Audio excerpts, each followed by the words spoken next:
Hi అండి, అందరికీ welcome back to ప్రభా వ్లాగ్స్. ఈరోజు సింపుల్గా మెంతికూర టమాటా కర్రీ ఎలా చేయాలో చూద్దామండి. ముందుగా గ్యాస్ మీద ఒక ప్యాన్ పెట్టుకొని అందులో 3 టేబుల్ స్పూన్ ఆయిల్ వేసుకొని పోపు దినుసులను వేసుకోవాలి. అదేవిధంగా కట్ చేసి పెట్టుకున్నటువంటి 5 పచ్చిమిర్చి, 2 ఆనియన్స్ని ముక్కలుగా వేసుకోవాలి. అదేవిధంగా 2 రెమ్మల కరివేపాకు కూడా వేసుకుందాం.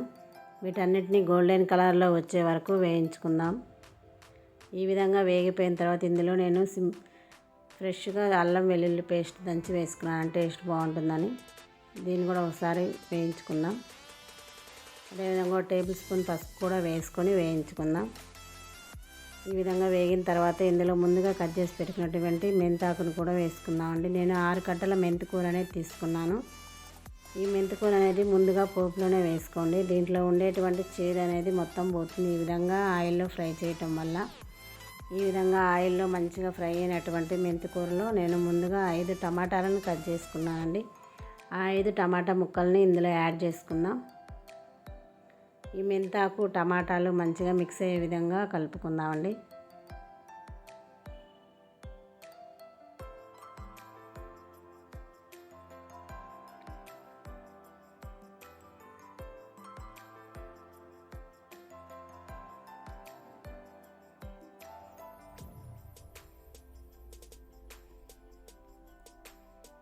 ఈ విధంగా మంచిగా మిక్స్ చేసుకున్న తర్వాత ఒక 5 నిమిషాల తర్వాత ఇందులో 1 టీ స్పూన్ కారం, అదేవిధంగా 1 టీ స్పూన్ సాల్ట్ వేసుకుందాం.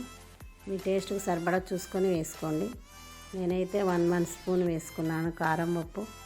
దీనిని గ్యాస్ మీద మూత పెట్టుకొని ప్యాన్ మీద సిమ్లో మగ్గించుకుందామండి. ఈ విధంగా ఒకసారి మూత తీసుకొని చూసుకుంటే ఈ విధంగా మగ్గుతుంది. దీన్ని ఒకసారి మిక్స్ చేసుకొని అదేవిధంగా మళ్ళీ మూత పెట్టుకొని ఇంకొక 10 నిమిషాలు మగ్గించుకుందాం.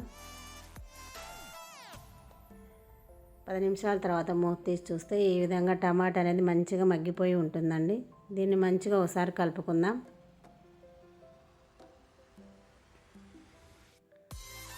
ఈ టమాటా మొత్తం మంచిగా మగ్గిన తర్వాత ఇందులో 1 టీ స్పూన్ ధనియాల పొడిని యాడ్ చేసుకుందాం. ఈ ధనియాల పొడిని ఒకసారి కలుపుకొని గ్యాస్ అనేది ఇంకొక 5 నిమిషాలు మీడియం ఫ్లేమ్లో పెట్టుకొని కలుపుకుందామండి. ఈ విధంగా ధనియాల పొడి మంచిగా మిక్స్ అయ్యే విధంగా కలుపుకోండి. ఈ విధంగా మిక్స్ అయిన తర్వాత ఇందులో ముందుగా కట్ చేసి పెట్టుకున్నటువంటి కొంచెం కొత్తిమీరను కూడా యాడ్ చేసుకుందాం. అంతేనండి, సింపుల్గా ఎంతో టేస్టీగా ఉన్నట్టు మెంతికూర టమాటా కర్రీ అనేది రెడీ అండి. ఇష్టం లేని పిల్లలకు కూడా ఈ విధంగా ఒకసారి ట్రై చేసి పెట్టండి, ఇష్టంగా తింటారు. దీన్ని ఒక సర్వింగ్ బౌల్లో తీసుకుంటే మెంతికూర టమాటా కర్రీ అనేది రెడీ అయిపోయింది. సబ్స్క్రైబ్ మై ఛానల్ ప్రభా వ్లాగ్స్. బాయ్ అండి అందరికీ.